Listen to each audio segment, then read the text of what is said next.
Doctor, ഇതുപോലെ കണ്ണിന്റെ മർദ്ദം കൂടാനുള്ള പ്രധാനമായിട്ടുള്ള കാരണങ്ങൾ എന്തൊക്കെയാണ്?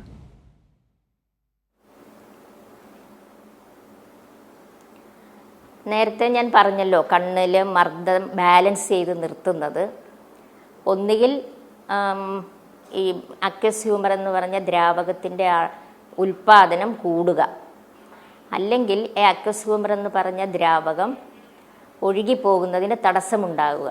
അപ്പോൾ ഈ ഒഴുകിപ്പോകുന്നത് കണ്ണിൻ്റെ ആംഗിളിൽ കൂടെ ആണ്. പിന്നെ അതുകൂടാതെ ഈ ആംഗിളിൽ ട്രബിക്കുലാർ മെഷ്വർക്ക് എന്ന് പറഞ്ഞ ഒരു അരിപ്പ പോലെയുള്ള ഭാഗമുണ്ട്, അതിൽ കൂടിയാണ് ഒഴുകിപ്പോകുന്നത്.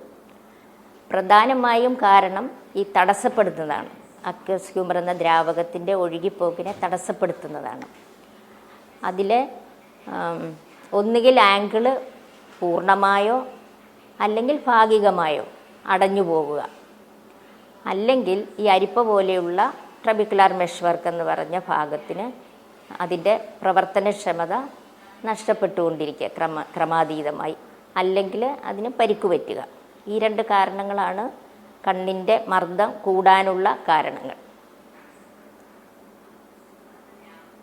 ഇനി മർദ്ദം കൂടിക്കഴിഞ്ഞാൽ നേത്രനാഡിയെ അത് കേടുപാടുകൾ ഉണ്ടാക്കുന്നു. അതെങ്ങനെ ഉണ്ടാക്കും? ഡോക്ടർ, നമ്മുടെ കൂടെ ഒരു പ്രേക്ഷകൻ ചേരുന്നുണ്ട്. മലപ്പുറത്ത് നിന്ന് റഫീഖാണ്. റഫീഖ്, ഡോക്ടറോട് ചോദിച്ചോളൂ. മേഡം, ഞാൻ മലപ്പുറത്ത് നിന്നാണ് വിളിക്കുന്നത്. എനിക്ക് എന്റെ കണ്ണിന്റെ ഫ്രണ്ടിൽ കൂടെ ഒരു കറുപ്പ് പുള്ളി ഇങ്ങനെ നീങ്ങണ പോലെ ഇടയ്ക്ക് ഇടത്ത് ഭാഗത്തുള്ള കണ്ണിന്റെ സൈഡിൽ കൂടെ. ഈ ഷുഗറുള്ള ആളാണ്. ഓക്കെ. ഷുഗറുള്ള ആൾക്കാരാണെങ്കിൽ ഡയബറ്റിസ് റെറ്റിനോപ്പതി എന്ന് പറയും, കണ്ണിൻ്റെ ഞരമ്പിനെ ഈ ഷുഗർ ബാധിക്കാം. അപ്പോൾ അവരിൽ ഈ റെറ്റിനോപ്പതി ഉള്ള ആൾക്കാരിൽ ബ്ലീഡിങ് ഉണ്ടാകാം കണ്ണിൻ്റെ ഉള്ളിൽ ചെറുതായിട്ട്. അങ്ങനെയുള്ളവർക്ക് ഈ കറുത്ത പാടുകൾ വരാം. അല്ലെങ്കിൽ 40-45 വയസ്സ് കഴിഞ്ഞു കഴിഞ്ഞാൽ PVD എന്ന് പറയും, നമ്മുടെ പുറകിലുള്ള വിട്രിയസ് ഹ്യൂമർ, ഈ അക്വസ് ഹ്യൂമർ എന്ന് പറയുന്നത് പോലെ തന്നെ വിട്രിയസ് ഹ്യൂമർ എന്ന് പറയുന്ന ഒരു ദ്രാവകമുണ്ട് കണ്ണിൻ്റെ പുറത്തുള്ള ബാക്കിലുള്ള അറയിൽ.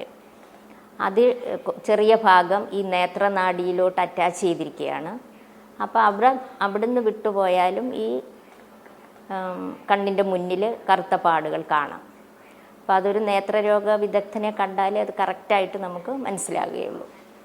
അത് റെറ്റിനോപ്പതി കൊണ്ടുള്ള രക്തം ഇറങ്ങിയതാണെങ്കിൽ അതിന് കൃത്യമായ ചികിത്സ ആവശ്യമാണ്.